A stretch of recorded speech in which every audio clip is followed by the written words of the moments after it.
agree, man.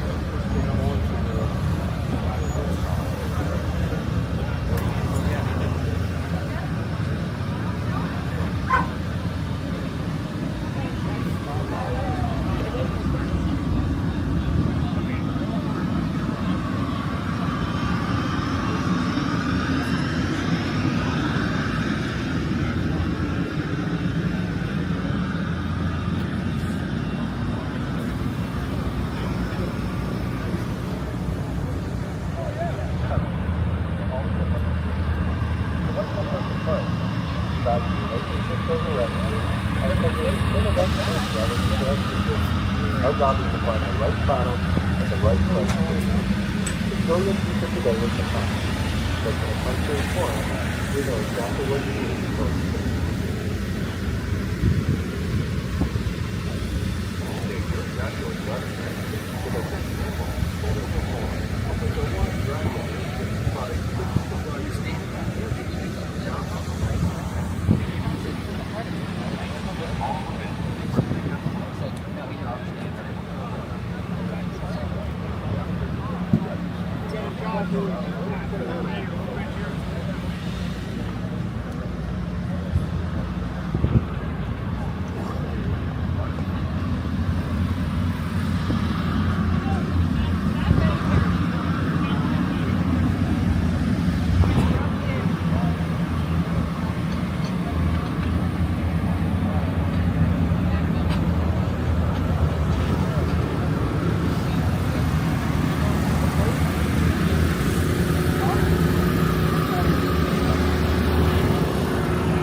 SprintCarUnlimited.com, Cody from the Icebreaker 30 at Lincoln Speedway. Here with second place finisher Danny Dietrich and his son.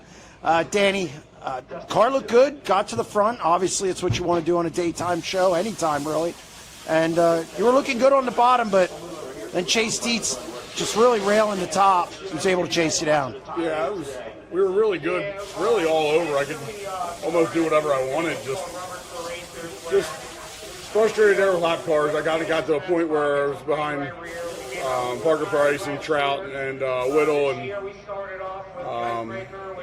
somebody else. I forget who. Sabo, Seth Sabo, I think it was. And just really not many places to go. You know, they were side by side, and felt like I was getting raced pretty hard. And you know, some of them didn't really know where they wanted to be, and then some were plugging the fence. And I don't know what I would do different. Just frustrated that I got beat in traffic, but it happens once in a while, especially here when you're leading on a day surface, daytime surface, and you know, it's a wide track. You know, we were really good out by the fence early, and the rubber was coming in 1 and 2s. I got to move down there because I was kind of hanging in the dirty air behind some of them lap cars up top, and figured I didn't want to get drove by. Did you clip it on me? So I didn't want to. Whoops. I didn't want to leave the door open on the bottom and make it easy for somebody. So I dropped down, figured if they could drive around me, I'd make them work for it. But just frustrating being the leader right there today in that situation. Chase had a really good car. We had a really good car. I don't even know what I would change, to be honest with you. Looking back on that, there ain't much I would change on the car. Just a few things to fall my way. You know, Chase is really good, and they've got a really good team behind him there. So we'll try and do one better next week. Were you surprised how good he was up top? And he almost spun out once, and it was a little dicey up there. Not really. You know, Chase is probably better at running the fence than I am up there. I thought we were really good early. That's how I was able to get by Gerard. Just I'm not surprised. Chase sends a little harder on the fence than I do, but I think typically I'm a little better on the bottom around this place. But he kind of snookered me, and I knew he was there, but I didn't have anywhere to go. I couldn't make anything happen, and you really couldn't. You can't slide anybody here. I don't know. Part of racing, daytime racing. Second's good. My guys work hard, and did a great job. Just maybe we need to be running second next time. You had a late restart though to give it a shot there with 3 to go. What were you thinking going in there? And I mean, he went to the bottom, which I guess he was blocking you. That didn't bother me. I figured he might. I figured if he went to the middle or top, I thought I really had a good shot. He kind of left really early on the restart, kind of caught me a little off guard, but I ran a really good next lap and was on his bumper pretty much on the front stretch. Just I went into one and smacked the inside guardrail, trying to run her in there as deep as I could and tight, carry as much of my mile per hour as I could, and just hit the inside guardrail and just pretty much ruined our chances. Just needed to run third after that, or run second after that. Yeah, you finished second. I mean, after Florida, you shook things down, down there, and then came back, get second. Shows this team's right on pace back in Central PA. Yeah, I mean, we went down there to learn. We went to Chassis Dyno this past offseason, and we're really trying to get all of our engines to run better. And I think we did. Made some adjustments even here for today. We come back from Florida. I think we found our problem the last night we were down there, and made adjustments for today. And I think they were better. It's hard. Sometimes it's hard to tell in a daytime service, but going by the noise the engine's making and how it responded to the throttle, I think we picked up quite a few things here after Florida and our chassis dyno over the offseason. All right, second place. Thank you very much. Thank you.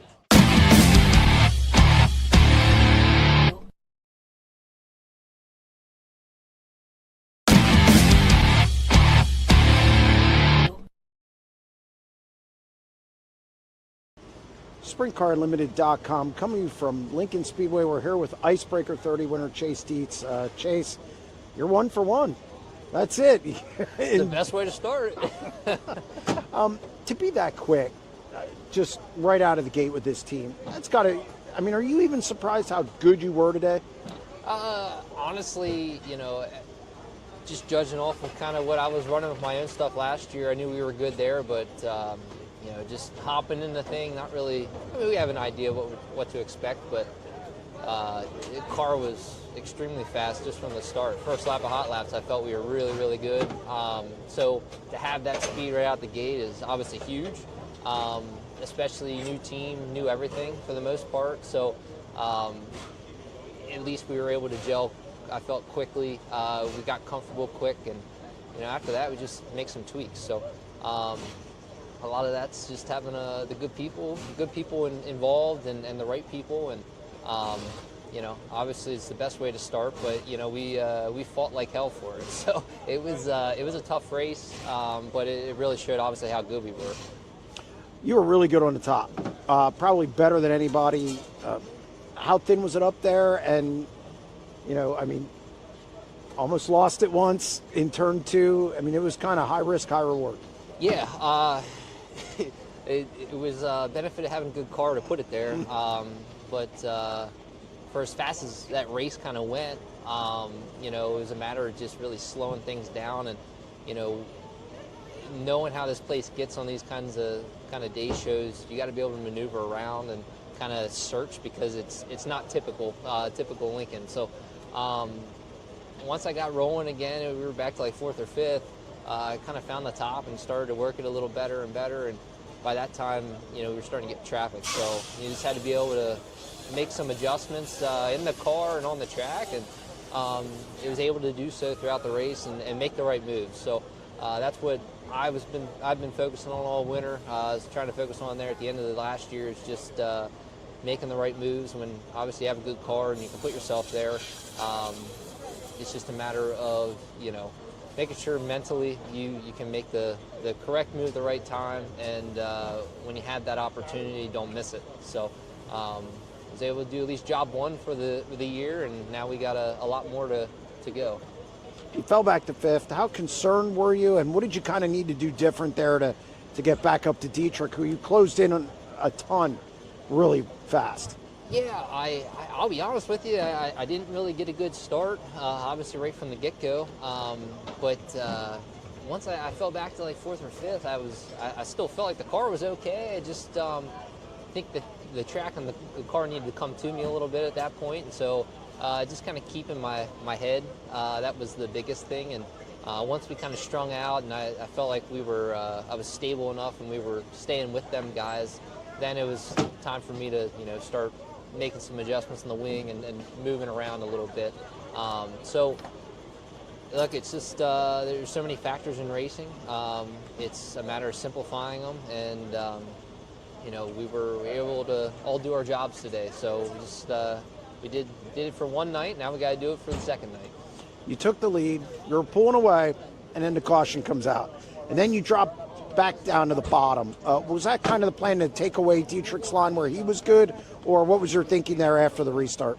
Well, I knew just from hitting the bottom once or twice down there, running behind Danny, I knew it was starting to take some rubber in 1 and 2. So just looking around at the track, once we had that caution, just trying to see probably what was going to be the best, and it got real gritty, right outside that lane on the bottom, all the way across the track. And with tire pressures and stuff, I'm like, my best chance was probably just to protect.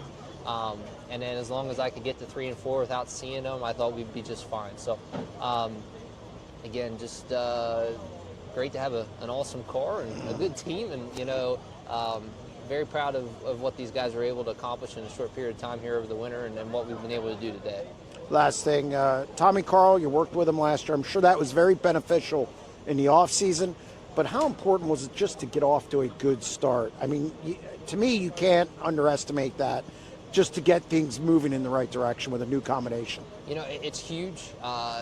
This is all a mental game, so the confidence it helps everyone, from car owner to team to driver, the people around you. It just creates obviously a better environment. So the better environment you're in, the better you can think and do things. And for what we have, we were able to do that through the winter, and kind of gel together, while we had some time together before even the races. So all of it plays into, being able to have some success, and, we can hopefully just keep doing that. Well, congratulations on the win. Thanks, Jeremy.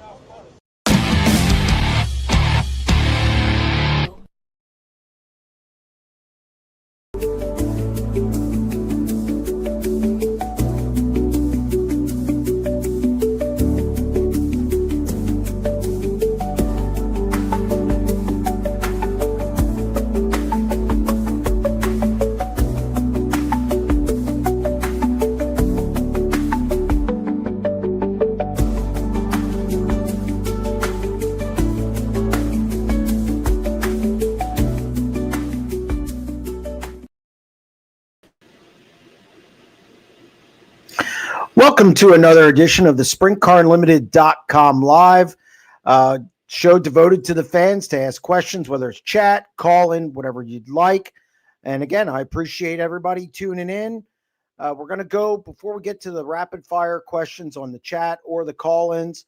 By the way, the phone number to call in is 1-844-543-8589. But before we get to that, we're going to hit on some of the storylines from last week, and also a couple going into this weekend. Chase Dietz had an interesting icebreaker 30 on his way to the opening day win. He looked good in his heat race, and when he drew the pole, I thought he had a really good chance of winning. I just didn't think he would do it like he did. He started on the pole, as I said, dropped back to fifth, which is normally the end of your race on a daylight surface. He hit the top. He just rode around the top of the track, kind of ripping the lip, so to speak. And he got back to the win, passing Danny Dietrich. And so, I got to thinking, this is his first race in the Stamen Motorsports car. What are we going to get after this? So I think this could be one of the more interesting combinations throughout the 2025 season, especially in central Pennsylvania. Lincoln Speedway, I would say, had a successful icebreaker 30. They had 28 cars in the pit area. They had a racy surface. They had a pretty good race in general with Dietrich and Dietz and Aaron Bollinger coming up from 15th to 5th. And the crowd was decent if you count the infield. So I'd say made some jingle, get out of there in roughly 2.5 hours, maybe a little less. So it was an efficient program. My only concern of the 28 cars, only 7 of them are Lincoln Speedway regulars who are going to run for points this year. So something to keep an eye on moving forward. Also, Danny Dietrich. I did a 90 at 9 on this. People, I guess, were worried after Dirt Car Nationals when he didn't perform well in Florida. I thought it was a non-issue, and I think he showed last week that it is a non-issue. Started in the second row, got to the lead. Normally when Danny gets to the lead, it's over, but that didn't happen. Again, Chase Dietz really found the top of the track to his liking and got past Danny and drove to the win. So, but still, Dietrich, a solid day, runner-up finish, and a good start to the Central Pennsylvania season. He's going to win his share. So all the detractors, so to speak, could be a long year for you guys. California's season got underway last week. They had races at Marysville and Stockton Dirt Track. Marysville, it was Andy Forsberg. Stockton Dirt Track, Chance Grasty, a guy that maybe you're going to want to keep an eye on this season. It was his first sprint car win, and I know it's easy to say there was only 11, 12-car field. I get it. But I like what I saw from him in the past. Doesn't crack a bunch of stuff up as a young driver. Has Jovan Schriltz helping him, a guy we know well. He's been on our podcast. And Joe thinks he can win double digits this year, and I don't bet against Jovan Schriltz too much. So guy to keep an eye on in California. They always put out good drivers. Looking ahead, before we get to the chat and the phones, again, 1-844-543-8589. Volusia Speedway Park takes center stage this weekend. The World of Outlaws are back in action for Sunday and Monday as part of Bike Week. Don't expect 50 cars, but it still has a lot of storylines coming into play this weekend. One of the top ones is guys who need to get back on track, which is, of course, Gio Scelzi and Sheldon Hodenshield. Need to kind of shake off a bad Dirt Car Nationals performance. Look for Buddy Kofoid to do well. He led one of these races last year before he shredded a tire and Donnie Schatz got the win. I expect him to be better. Of course, David Gravel and Carson Macedo. Those are probably your two guys, your two favorites. And then Logan Schuchart, can he continue his start to the season, which is a big uptick after last season when he just wasn't good at all. So we're going to go to the chat and the phone. So start firing away. We're ready to go. All right. Dave Lester, good evening from Florida. Yes. I'm sure Volusia might be on your docket this week. I will not be there. I will be at Lincoln, and it looks like it's going to be 58 degrees. Dalton Ferris, thoughts on the Cale Thomas news? We actually have him on our podcast this week. I did the interview today. It'll be out tomorrow at SprintCarUnlimited.com. I like the hire. I think he's the favorite to win the All-Star title. I was looking, we were looking over kind of that roster the last couple of weeks, looking for a favorite. Devin Borden was, he was the guy at the top of the list. Maybe, Caleb Henry, another guy to look at. I like Cale Thomas to be the guy. And it's interesting because he's had good runs with the Outlaws. He seems to have good speed in time trials. He's been around a while. He's gone through some different teams.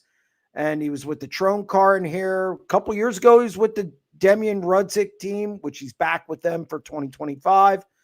And last year, he had a successful season in the Kaiser Racing number 23. Had 8 wins in 60 races and had 23 top 5s, 35 top 10s. Thought he had a really, really good season along with Cap Henry in Ohio. They were the 2 best guys. So right now, my slam dunk favorite to win the All-Star title. We still have a month to see who else is going to run that series. We'll see. So stay tuned for that. Cosmos, the track surface was much better than I expected for a day race. props to Putney. Yeah, Lincoln's done this before. It's hit or miss on a daylight surface. Always is. You got weather leading up to the race. You got sun beating down on it. Maybe it's overcast. You got cold weather. It could get dusty. No, it looked good. There was a top and a bottom. Guys can move around. There was only one caution. That again, Aaron Bollinger coming through from 15th to 5th with only one caution. That was significant. And the racing was decent. A good job to Fred Putney, but it doesn't surprise me. We'll see what we get this week. Again, daylight surfaces are unpredictable, so you can't expect that all the time. So just be aware of that. Alan, is this dirt track racing's ESPN? Well, I wish I made the money ESPN did. I don't know. I mean, I hope it turns into that, obviously. It would be nice, but I don't know. ESPN fires a lot of people right now. It goes through their talent. So unless I fire myself, I think I can avoid that. But John Kiley, now that the icebreaker is over, what's the car count this weekend at Lincoln? Ooh, good question. Macri and Zierfoss will be going south to Florida. Marks will be there again as of now. I mean, obviously that could change, but I don't know. I think what we got last week is about what we're going to have. I'll be surprised if it gets to 30. I don't know how many invaders want to come in for one show. I think if the Grove was running Sunday or Friday night, or if there was a show somewhere else on Sunday, I think we would get more cars. But for one show to come in, I don't know. That's a long haul from Ohio with, the regulars I think we would get. So I'm going to say 26 to 28. 26 to 28. We'll see. I don't know if the 71 of Parker Price Miller will be back. Who knows? So it's going to be dicey. I'm worried more about down the line. With Lincoln once Port Royal gets started out and they're running Saturday nights. Cosmos again, Sheldon was abysmal at Volusia. Was not good. Now, in his defense, he had tire go down, had some other issues. It wasn't just that they didn't have speed. I think it was some misfortune along the way. And when you get buried at Volusia, that's tough. My concern was that he didn't have speed coming through the field during A main. So that was an issue for me, just watching it. Also I believe he had a flat tire the last night at the start of the A main. So just wasn't a good week. I expect him to be in the top 10 both nights this week. So we'll see what happens. Jump the cushion. Seems like lap cars were catching some grief this week, particularly PPM. Any thoughts on that? Racers got to race, right? Yes, but no. I know Danny mentioned it. He mentioned it in the post-race interview. I'm split on this. It's not an outlaw race. Okay. It's where, you don't get the move over deal. It's still a local race. God knows if that rule changes where they get to move over flag. I don't know if you do with a virtual flagman anyway, but you got to get around them. Chase Dietz got around them, but it's always better to be running second in lap traffic as well. So if that's reversed, if it's Chase Dietz running first and if Danny Dietrich's running second, what happens? I think both cars were good, but I see both sides of it. You got to get around them. But then on the flip side, Danny, I don't think he could go to the top because Whitall was battling with somebody back there too. So on the top part of the track. So not a lot of places to go. And, when you're nonstop like that for the first 27 laps, you're going to have that. So I don't know. That's one I'm going to plead the fifth on.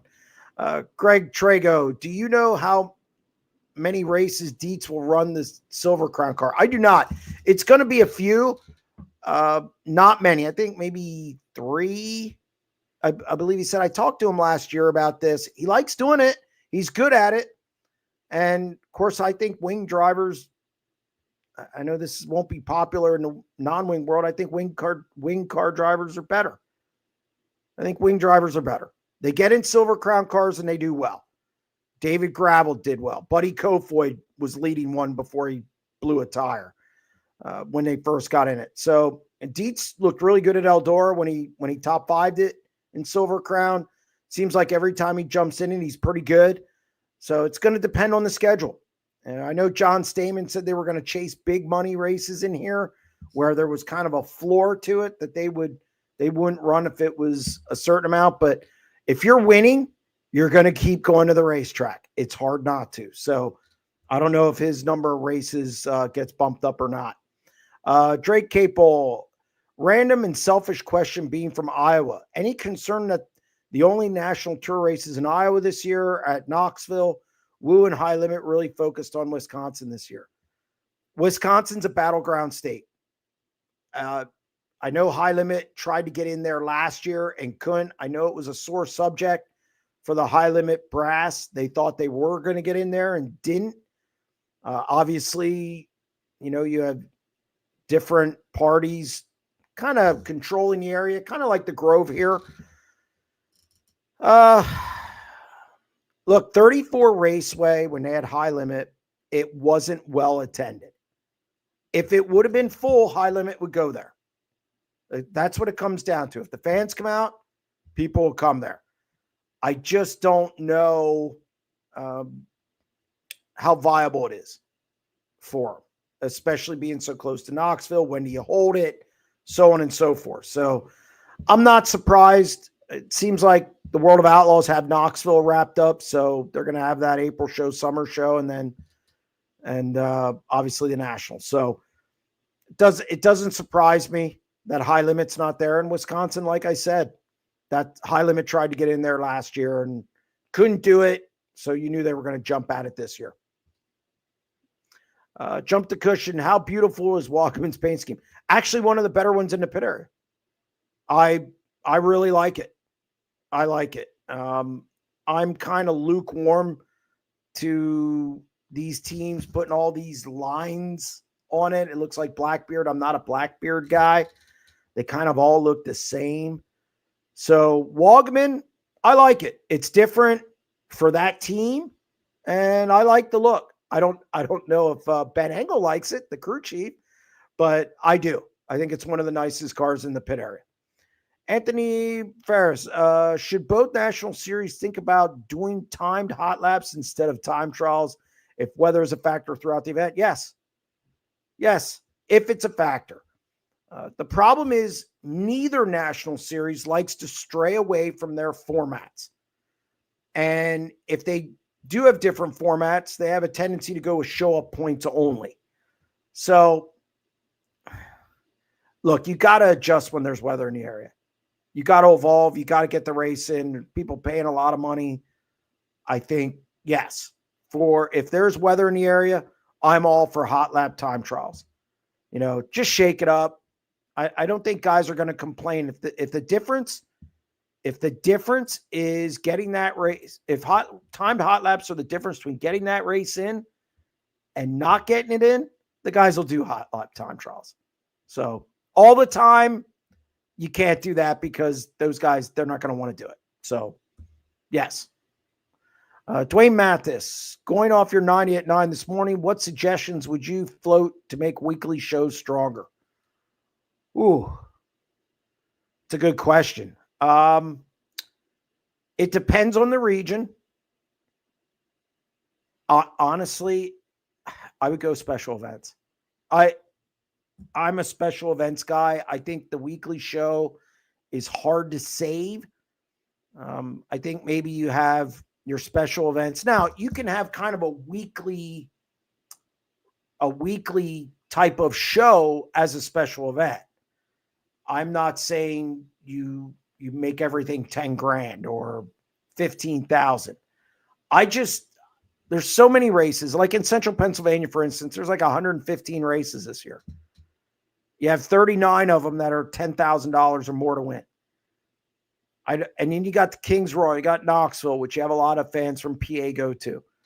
So I just don't know. The money spread thin, and to save it, they got to bring more fans in. They got to do stuff in schools. They got to find new fans. They got to develop younger fans. They got to give people a reason to come to the track. I think Babs Motor Speedway is doing a good thing now where they go before the season 50% off all tickets all year. I think that's a great promotion. I think it helps the fans in the wallet.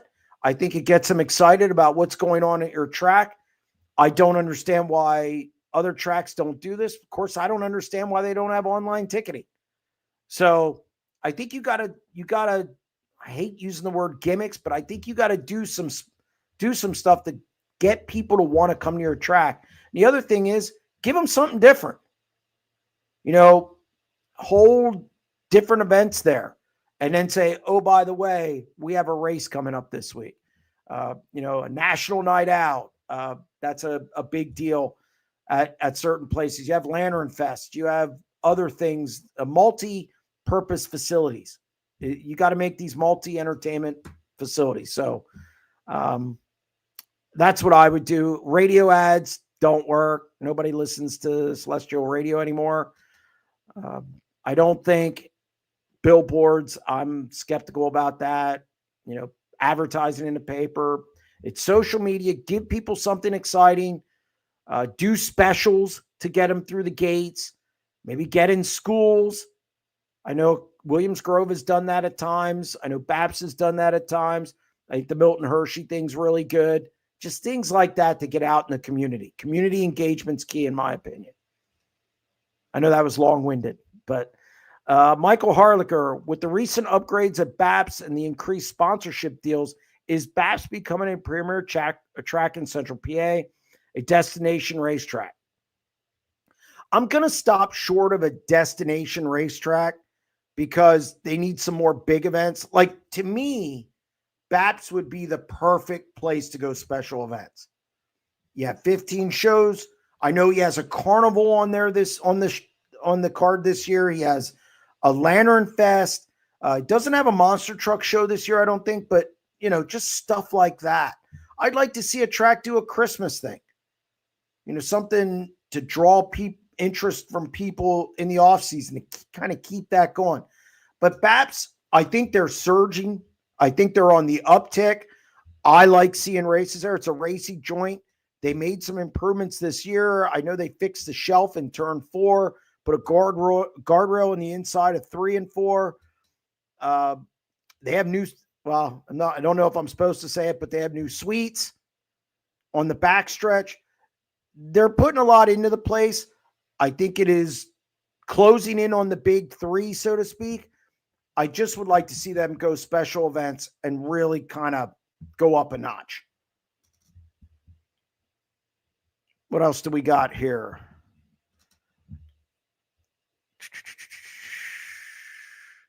Here's the other thing, too, I think.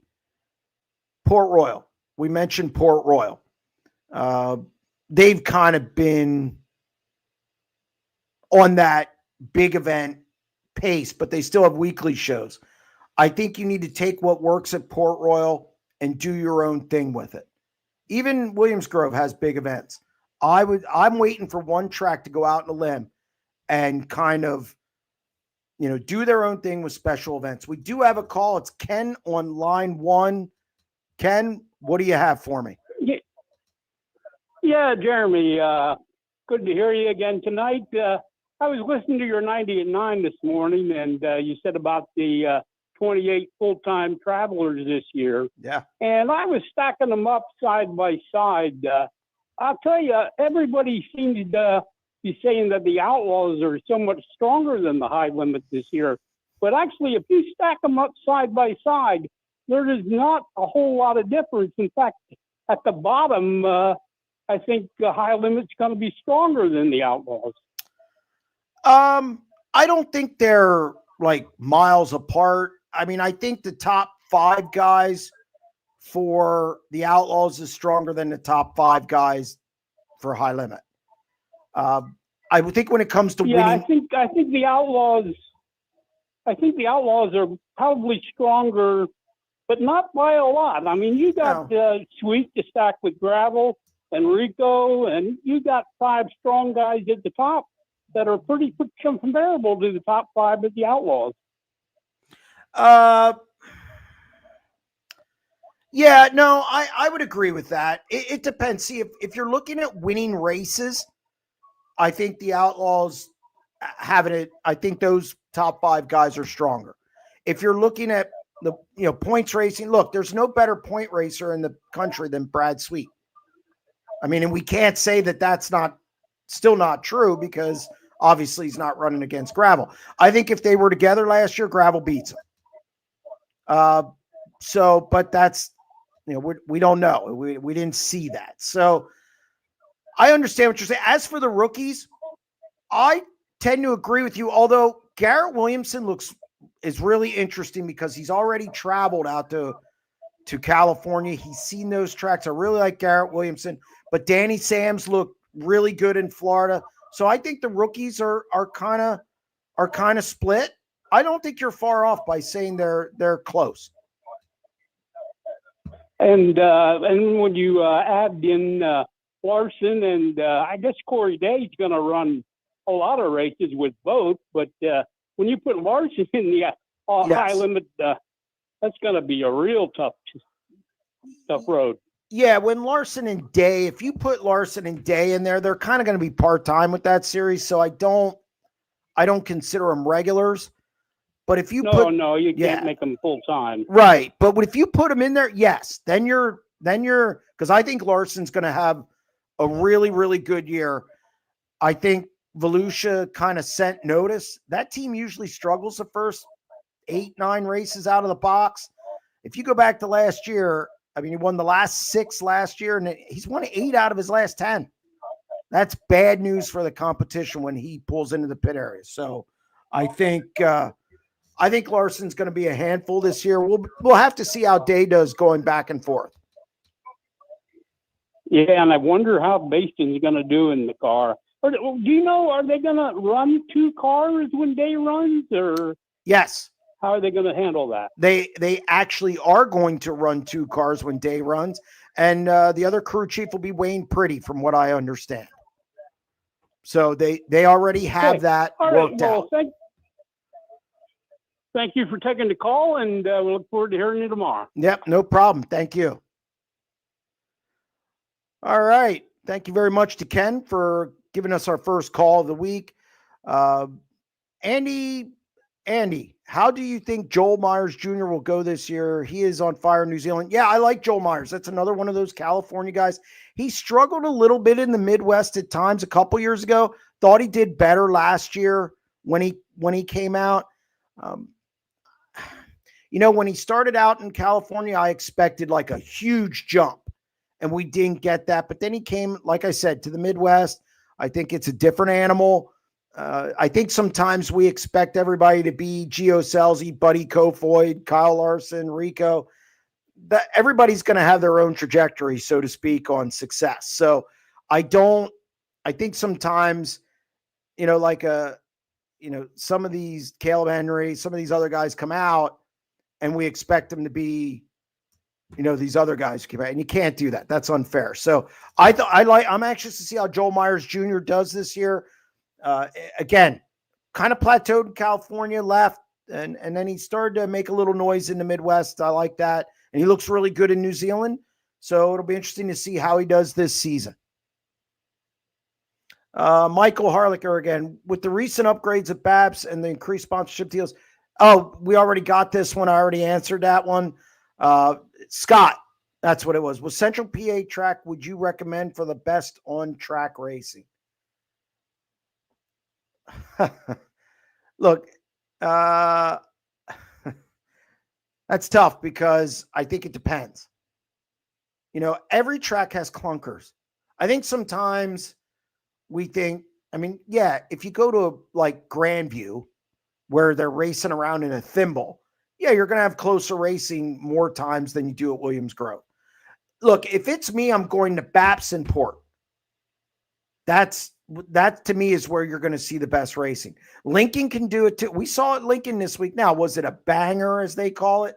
No, but it was decent and it was a daylight surface. So I think Lincoln, Port, Baps.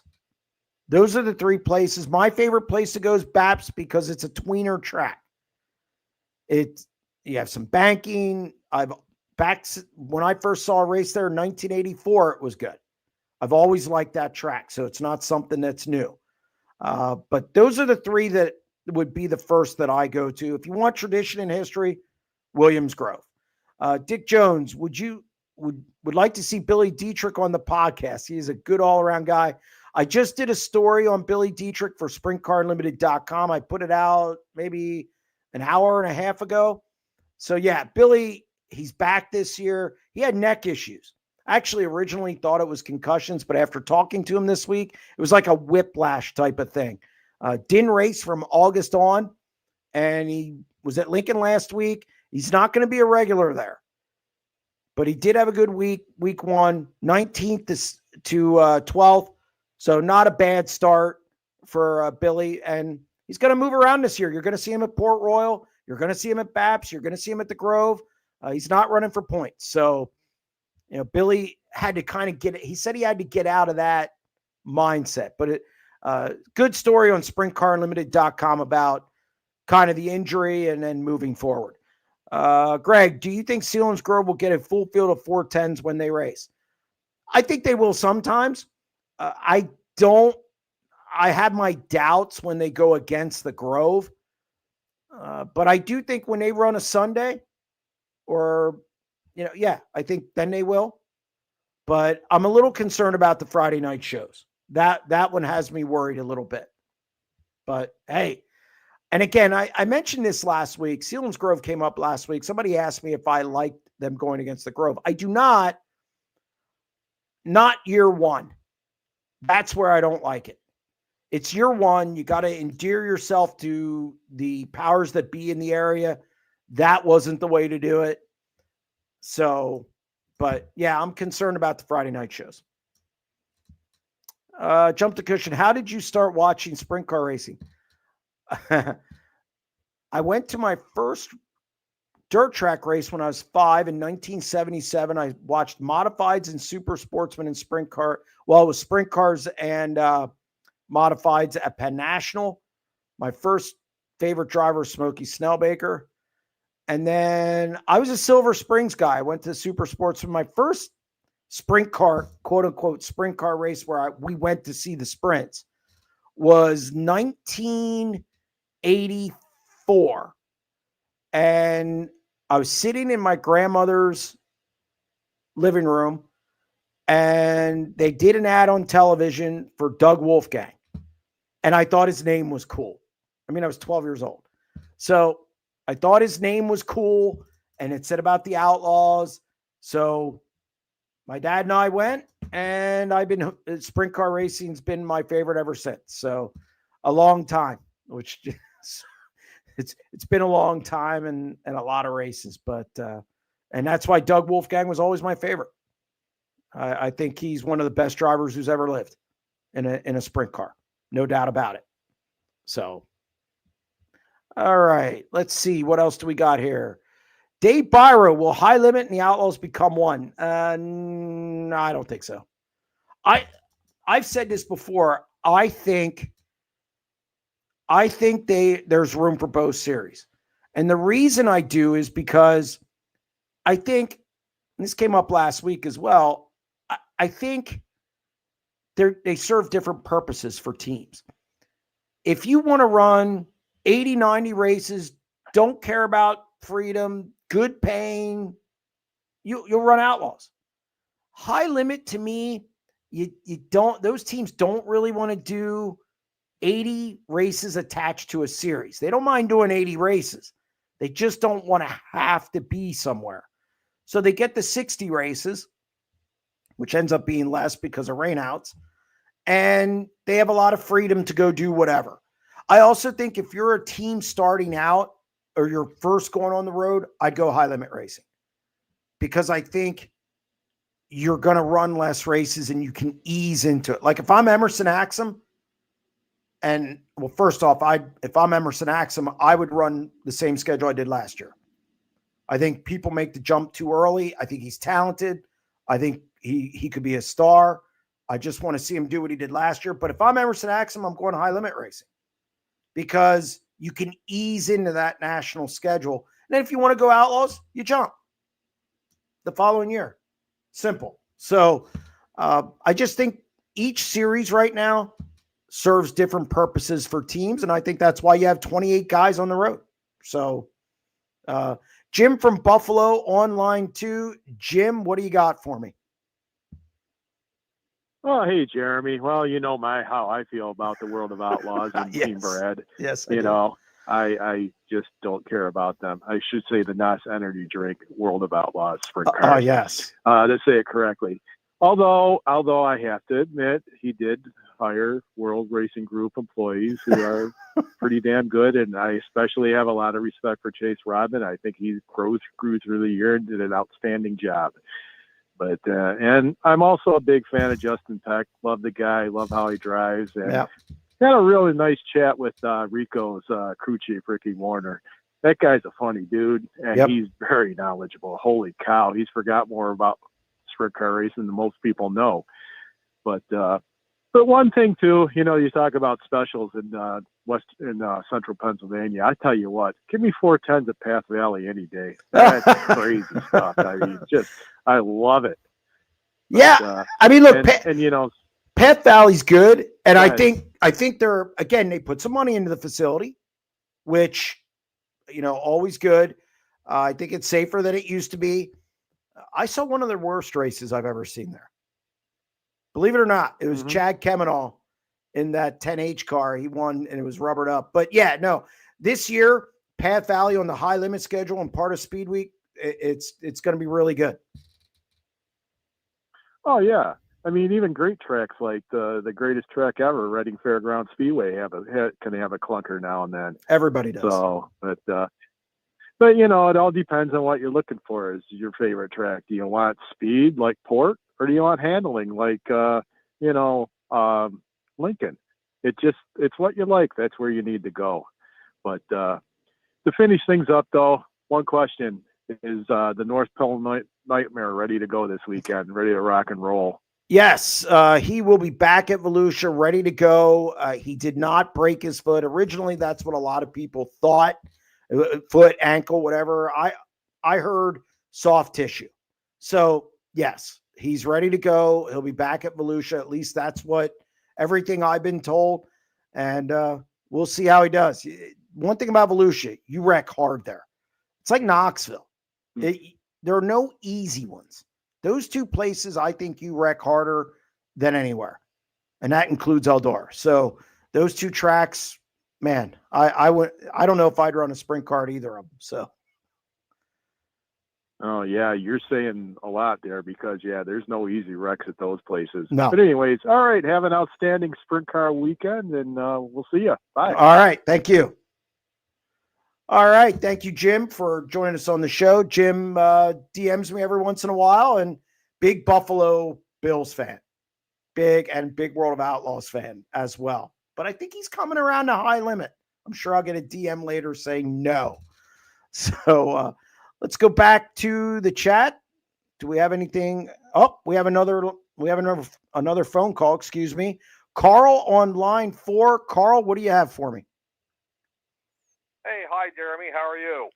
Not too bad. Just want to let you know I enjoy your 90 at 9s every morning and your deep dives.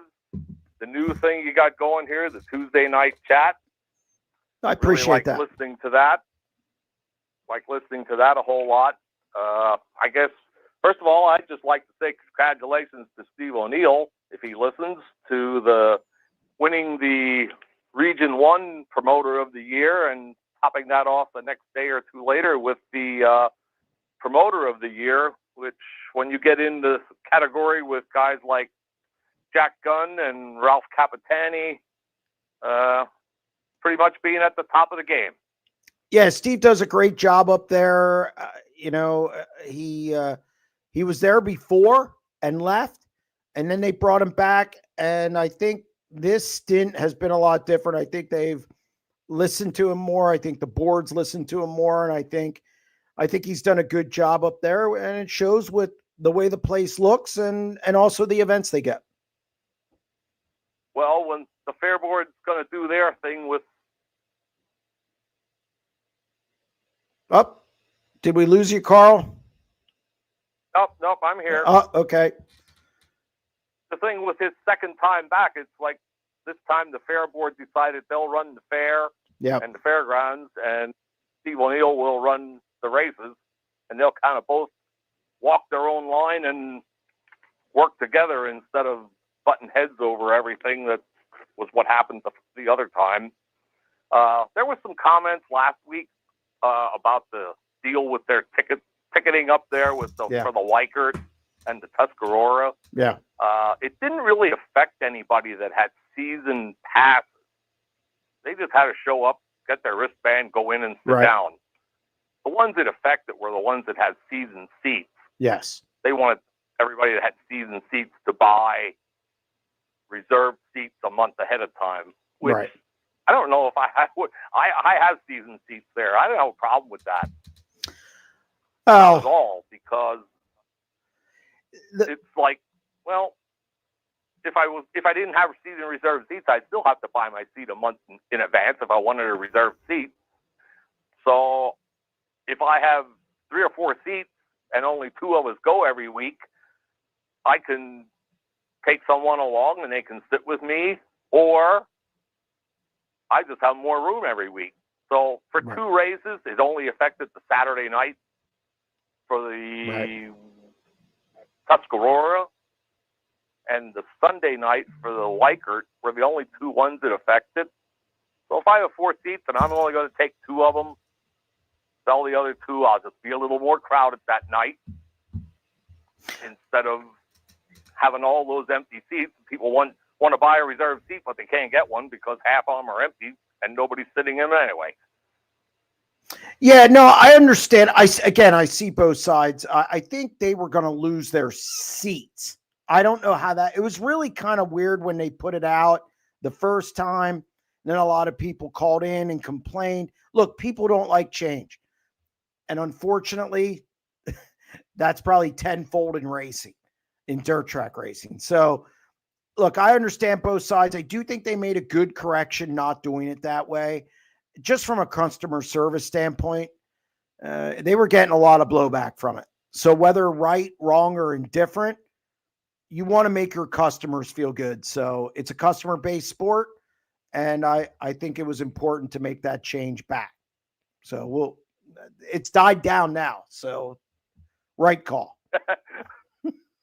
I don't understand why you'd be in such of an uproar if you bought season reserved seats. Those are 2 of the races you're definitely going to go to. Yeah. People want to be angry. There you go. There you go. That's society today. It's got to be angry. There you go. So we were talking last week about the Path Valley, and the speed weeks. And do you think is there a coincidence there maybe because of Sealands Grove saying, "Hey, we're going to run some Friday night"? The Williams Grove bingo. Yeah, well, Williams Grove does not control Speed Week. So I think what happened was Path Valley's on the high limit schedule. If you're Pennsylvania Speed Week, you're going to want to try and capitalize off that, because if I'm not mistaken, high limit's off that week. So you're hoping to get high limit guys in here to prepare for that race. So I think it made sense. They wanted to rotate that last show. That was what everybody except Sealands Grove wanted to do. And that's what they did. So I think there were some problems last year. And I think as a new regime, you're going to have to prove yourself that you're worthy of a Speed Week show after some of the problems that have happened the last 2 years. So I think there's a lot of factors involved in that. And I don't think any of it was Williams Grove based, because Williams Grove doesn't dictate Pennsylvania Speed Week. Right. So I just think it was a couple of different factors and wasn't just one. So we'll see how it develops. Sometimes with the Outlaws, their schedule around Pennsylvania sometimes makes me think Kathy dictates a little bit more of what goes on with the Outlaws than Brian Carter knows what's going on with the Outlaws. Williams Grove is grandfathered in and does have a say in World of Outlaws events in this area. I don't think that's any, I think it's something that's been known for years. They're grandfathered in after the 2006 deal when NST was around. And so, yeah, that happens. That definitely happens. And usually the Grove acquiesces. They definitely allow it and they get their piece of it. So, yeah, yeah, it happens. Now I see Port Royal's also running a Friday night this year. I guess they expanded the Weikert race from 2 nights to 3 nights. Yeah, I'm not a big fan of it. They're going to run a Friday night. Not a big fan of it. But I don't know, what are they going to do to Port Royal? The Outlaws are never going to come back. Shouldn't say never. That's never say never. Don't say never, but there's going to be a long time till they come back, because I know that didn't go over too well with the World Racing Group 2 years ago when they ran their Tuscarora 50 on a Thursday night right before the Outlaws were coming to town for Friday and Saturday without Brian Carter's permission. That was probably the beginning of the downfall why the Outlaws didn't come back after that. Well, the Outlaws wanted the Tuscarora 50 in the Weikert, but Port Royal chose High Limit. Well, they stayed faithful to the All-Star type. High Limit, from the All-Stars, and they're without the All-Stars, the Weikert and the Tuscarora wouldn't be the races that they are today. Maybe not. Well, I mean, yeah, you're maybe. If you put up money, when they ran that Thursday night show 2 years ago, it wasn't really even sanctioned that year because I think the All-Star season was already over. Right. And it was just a unsanctioned race at that point. They just wanted to get it in. Didn't have any other time to run it but Thursday. But I don't think it sat well with the Outlaws, and I can see why, because now it's a 3-day show. People can't afford to spend $50 every night for 3 nights in a row. So I already have my Tuscarora tickets. I'll go to that one, and I'll go to one Outlaw show instead of 2. But then they didn't make the souvenir trailers go over to the school because they were already set up on the track property. They got some other things going on there that they didn't like. But no, the Outlaws never really.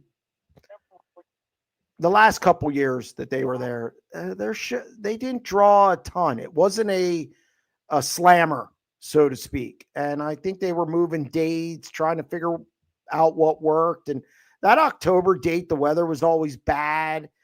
So you know what? I'm not going to say they'll never be back, because God knows that it can change in a hurry. But I think everything worked out the way it should have, so to speak. I think the Outlaws have moved on. I don't think it's a big deal to them. And High Limit has their flagship track. There's no doubt that Port Royal is High Limit's flagship track.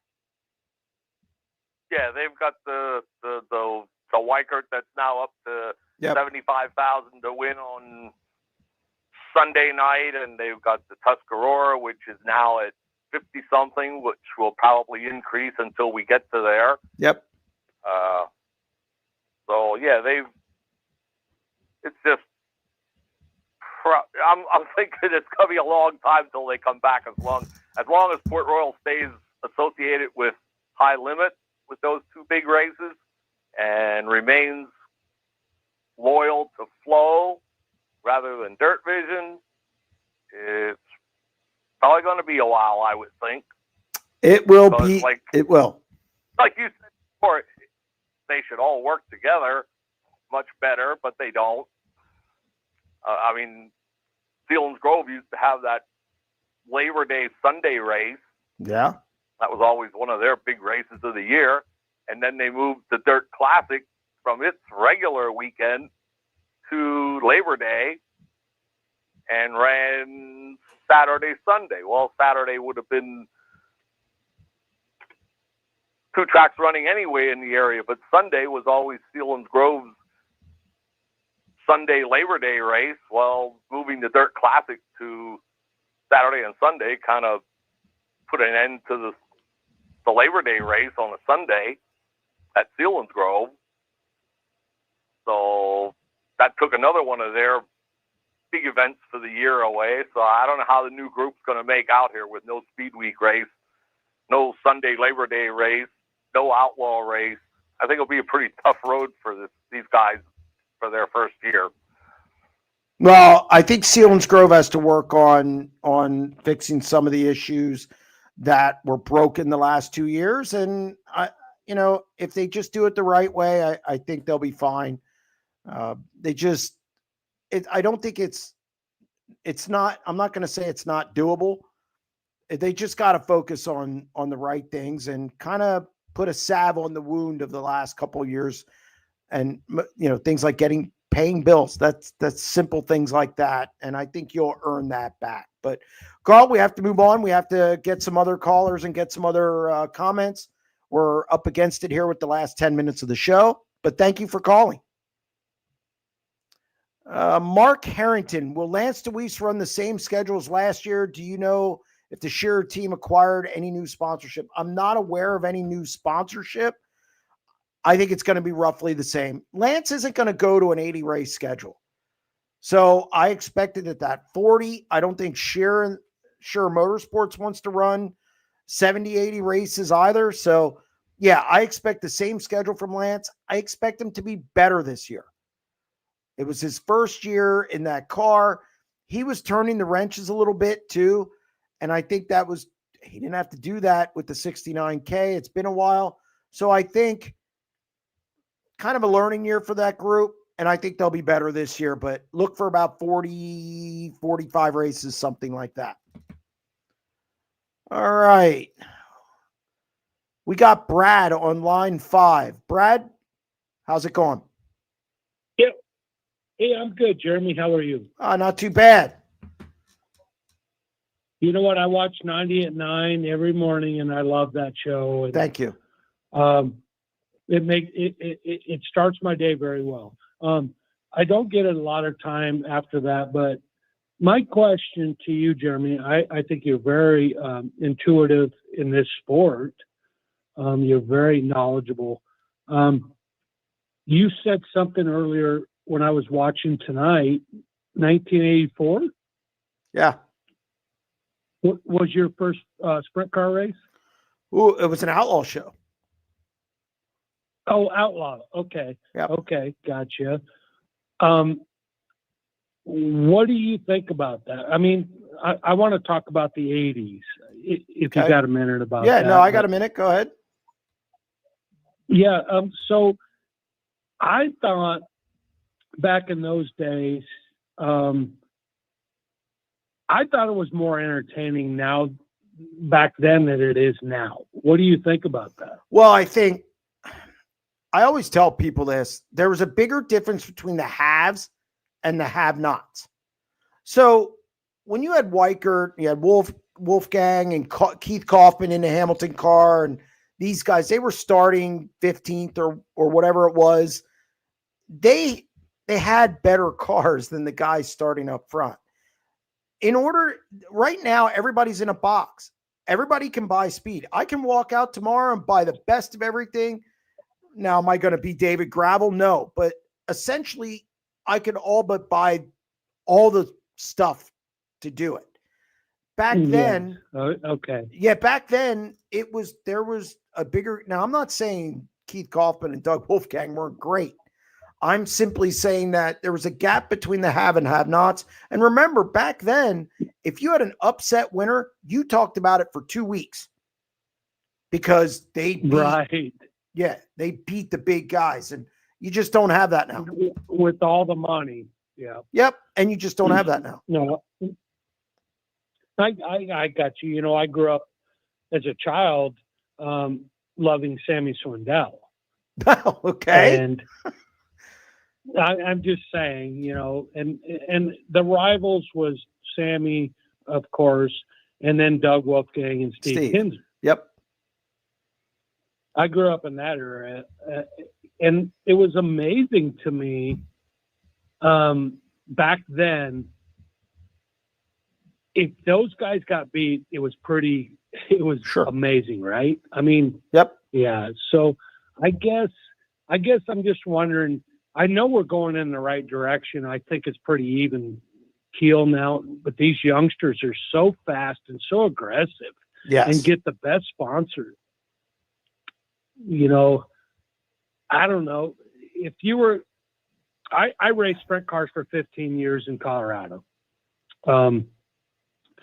And I've raced against the Outlaws. Yep. You know, in the 85, 90, 95, but of course I could never beat them. Never. I mean, I get that, but it intrigues me how far this has come. Well, and I think, you know, and I got to say about Sammy, he's one of the best interviews. I mean, I think Sammy's misunderstood, but that's beside the point. Yeah, you could just buy everything now. Back then, you made it in your garage, or I mean, Carl Kinzer was doing his own motors, and if teams stumbled on something, they didn't ban it right away, or they didn't. Nowadays, everybody's in a box, and we can say it's trending in the right direction, and maybe not. I'd like to see more innovation. I'd like to see crew chiefs be able to do different things to get their cars fast.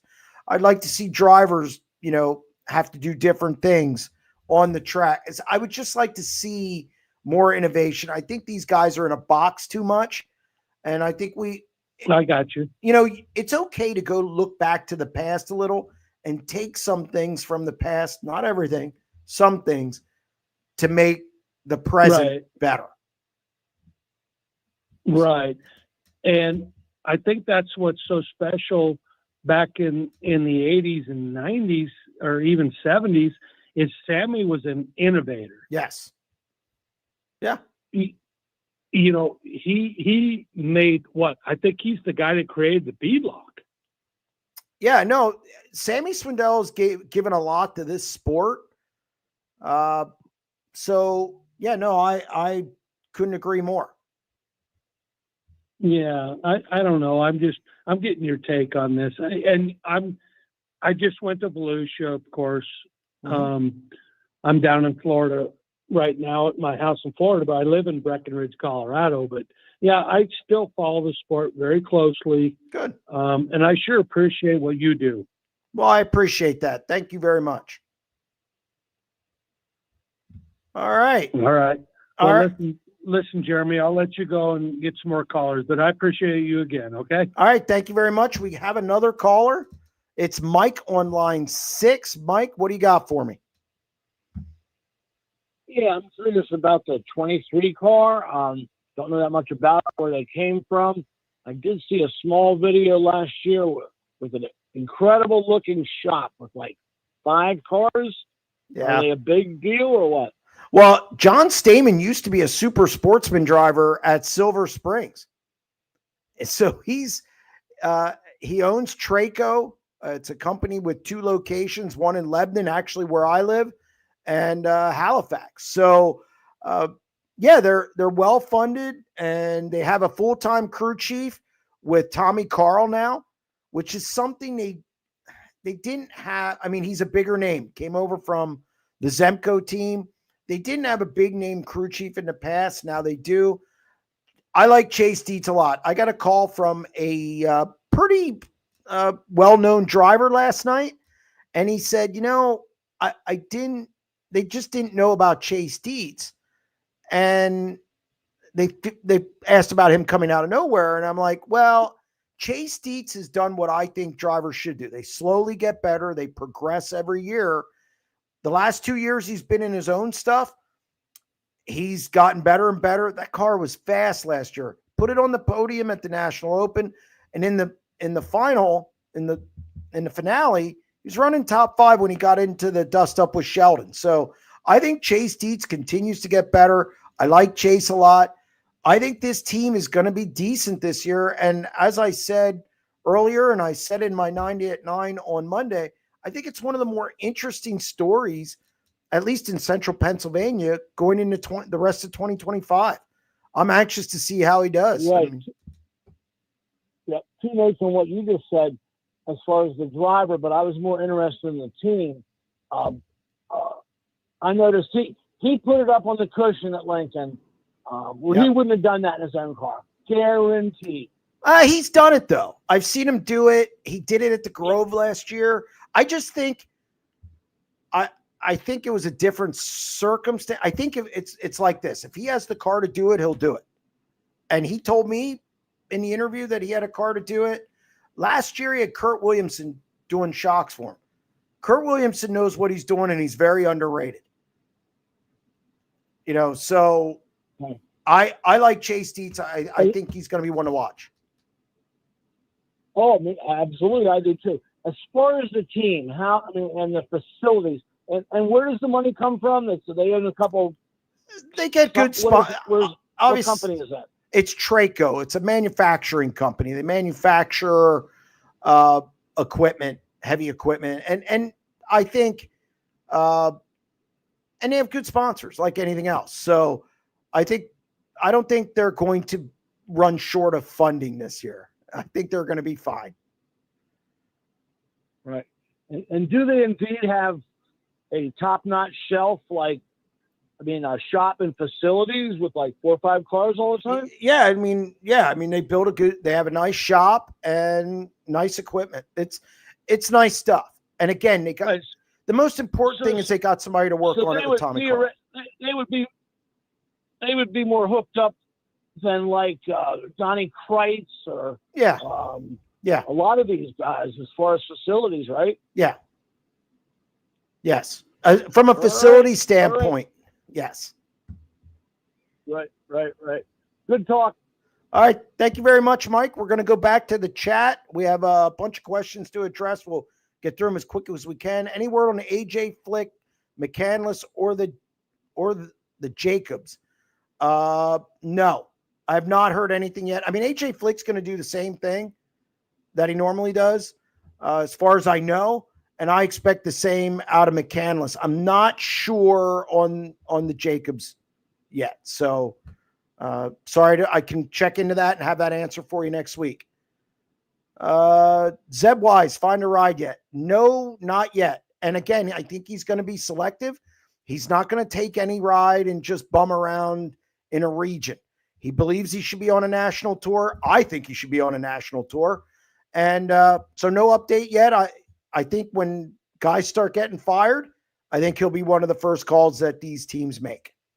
So Randy Kopp, do you think Aaron Bowler can have a breakout season in 2025? I thought he did last year. Had a couple wins, looked good, more top 5s. He was with the Travis Esch car. Did the same thing this year that he did last year. Last year, he went from 11th to 4th in the opener. On week 2, he went from 22nd to 9th. And this year, he went from 15th to 5th. He can pass cars at Lincoln. I think he needs to get more races outside of Lincoln. But that takes, obviously, Travis Esch's car is focused on Lincoln. And I think Bollner's going to be a handful there. Yeah, I think he can definitely win 2, 3, 4 races at Lincoln. Drake, surprised to see Rico have so many weekends at Knoxville on his schedule. No, he's putting a lot of emphasis on the Knoxville Nationals. It's an event that he's put emphasis on in the past and didn't get everything out of it that he expected. He didn't meet his own expectations. So I think he's going to spend more off weeks at Knoxville trying to trying to get as many laps as he can to get better for the Knoxville Nationals. It's all about the Nationals for him. Marie, how do you think Sealands Grove will make out? That's tough. They'll get through year one, and then we'll see. It's going to be key to see if they can build those relationships again. If they can get back to where they were before the last regime, they got to build trust in the community. They got to get people in their immediate community back to the track, and then obviously work your way out. The first thing is just put on a good product. If you put on a good product, word of mouth, and then you can build for next year and maybe get some different races or maybe some bigger shows. Scott, is it Larson or the Paul Silva and the car? Well, I will say this. Paul Silva didn't do well with Gio Salzi. Had some mixed results at times in California at the end of last year. Kyle's really, really good. Now, Paul knows what he's doing. I think it's a combination. But Kyle Larson's a generational talent. So you're not going to keep that guy down, but you got to have a car, and Paul Silva gives him a good car. I think Paul Silva is a little like maybe Davey Brown or the Kreitz. They do things their way, and it works for them, and they don't really stray off it that much. So I mean, I think it's a combination. It's always a combination. It's, but they're really good together. And Kyle, again, is a generational talent. Gary, which Bridgeport do you like better, the old 5.8 or the new high bank version? I watched Sammy Swindell once in the Bull and Hannah car win an outlaw race there, and it was one of the most impressive things I've ever seen. He just crushed the field. I think he won by half a lap. I remember that more than any other race at Bridgeport, but that was because of the dominance of Sammy Swindell. I like the new. I think Doug Rose has done a good job with Bridgeport.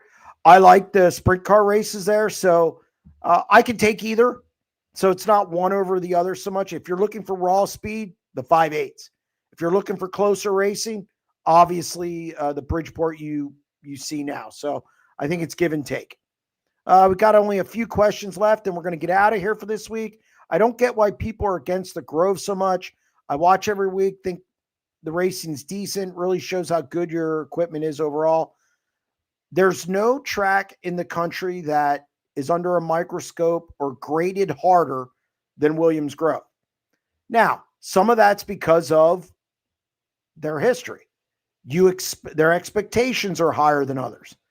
So I get it. I agree with you. I don't think it's as bad as what people say. I've seen some good races there as well. I agree with you. I like the Grove. I enjoy going there Friday nights. I enjoy covering the races there. Again, I just think it's graded way harder than some other tracks.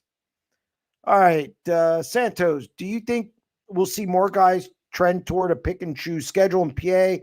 Examples being Robbie Kendall, Moody, Billy Dietrich. Yeah, I do, because running for points on a Saturday night makes no sense. It's $5,000 to win the points. I just don't. I think with big money races and 39 shows where I think there are $8,000 to $10,000 to win. Yeah, you're going to go try your hand at that. And if you win one of those, you got more than that 5,000. You're going to win at one of those for one of those championships. I just think championships now, unless it's the Grove, and even that's waning, or the Knoxville one, which pays really well, I think track championships are kind of going by the wayside. Sorry to say. So yes, I do think more teams are going to do that.